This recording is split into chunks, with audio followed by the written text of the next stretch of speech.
అండి, నేను ఇంతకు ముందు ఒక వీడియో పోస్ట్ చేశాను. అంటే మిల్ దగ్గరికి వెళ్ళి కొబ్బరి నూనె కొంటాను, అక్కడ కొంచెం ఫామ్ లాగుంది, చెరుకులు తెచ్చుకున్నాను అని ఒక వీడియో పోస్ట్ చేశాను కదా.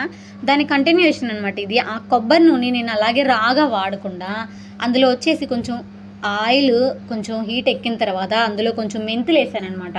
ఆ మెంతులు కొంచెం కలర్ చేంజ్ అవ్వాలి. ఆ కలర్ చేంజ్ అయిన తర్వాత కొంచెం ఆయిల్ చల్లారిన తర్వాత అయితే నేను కరివేపాకు వేసానమాట. అవి మంచిగా చల్లారిపోవాలి. పూర్తిగా చల్లారిపోయిన తర్వాత మనం వచ్చేసి ఒక బాటిల్లో కానీ లేదా ఒక స్టీల్ టిన్లోకి, నా దగ్గర స్టీల్ టిన్ లేదు, అందుకే నేను ప్లాస్టిక్ బాటిల్లోకి అయితే తీసుకుంటున్నాను. నెక్స్ట్ టైం నేను స్టీల్ టిన్ని పర్చేస్ చేస్తాను. దాన్ని మనం అలాగే డైరెక్ట్గా ఇంకా హెడ్కి పెట్టేసుకోవచ్చు అనమాట. గోరువెచ్చగా పెట్టుకుంటే ఇంకా రిలాక్సింగ్గా ఉంటుంది. కానీ పిల్లలకి నేను కొంచెం చల్లగానే అప్లై చేశాను అనమాట. ఇది మనము ఆ స్మెల్ అసలు ఫీల్ అవ్వచ్చు అనమాట. హెడ్కి పెట్టుకున్నాక కొంచెం రిలాక్సింగ్గా ఉంటుంది. ఆ కరివేపాకు స్మెల్, మెంతుల స్మెల్. మనం ఇంకా దీంట్లో కావాలంటే మనకి ఇష్టమైన ఫ్లేవర్స్ యాడ్ చేసుకోవచ్చు.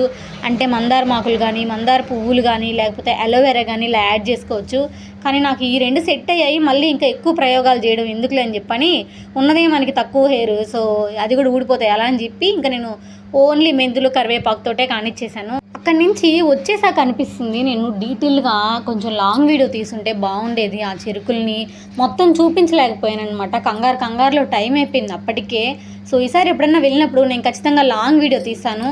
ఈ వీడియో నచ్చినట్లయితే లైక్ చేయండి, షేర్ చేయండి అండ్ కామెంట్ చేయండి.